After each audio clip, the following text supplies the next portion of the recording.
Salut les Cadiquois, vous la sentez cette rentrée politique? Parce que François Bayrou, lui, il n'a même pas encore closé ses valises de vacances, qu'il transpire déjà. Septembre 2025, c'est pas pour les fragiles. Alors, on pose le décor. Bayrou, Premier ministre depuis décembre, il fait quoi? Il tente de survivre. C'est ça, le vrai sport national en ce moment. Rester debout à Matignon avec seulement 209 députés sur 567. En gros, il avance sur un fil. Premier défi, et pas des moindres, le budget.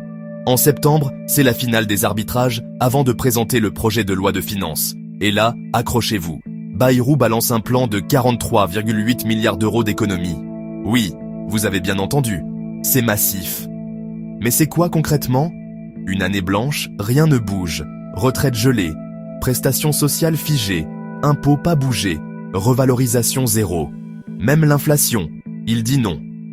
Et cerise sur le gâteau, 2 jours fériés en moins.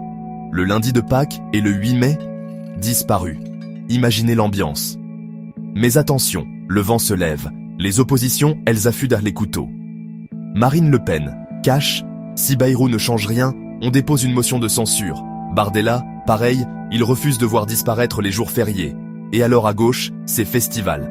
Mélenchon veut carrément faire partir Bayrou. Et Olivier Faure, lui, promet zéro indulgence à la rentrée. Bref, ça chauffe de partout. Et le calendrier? Le 22 septembre, l'Assemblée fait sa rentrée avec une session extraordinaire. À l'agenda, énergie et nucléaire. Mais la vraie bagarre, c'est le 14 octobre, début du marathon budgétaire au Parlement.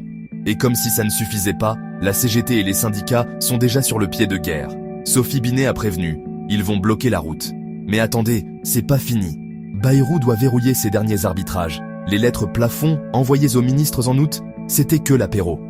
Là, il doit trancher avant le passage devant le Conseil d'État et le Haut Conseil des finances publiques. Et puis, la proportionnelle. Bayrou rêve d'un référendum, mais avec la menace de censure au-dessus de la tête, c'est chaud, non?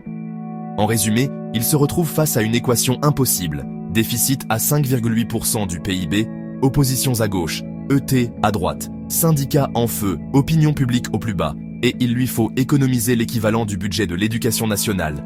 Sans majorité et avec tout le monde contre lui. Alors, est-ce que Bayrou va survivre à septembre? Franchement, c'est le grand suspense. S'il tient jusqu'en octobre avec son budget, ce sera un exploit politique. Mais s'il tombe, on aura un 3e Premier ministre en un an. Ce qui est certain, c'est que septembre 2025, ça va marquer les esprits. Entre crédibilité budgétaire et survie politique, Bayrou joue son avenir, et un peu celui du pays. C'était Ça dit quoi? Je vous retrouve très vite pour suivre cette rentrée politique, qui s'annonce bouillante.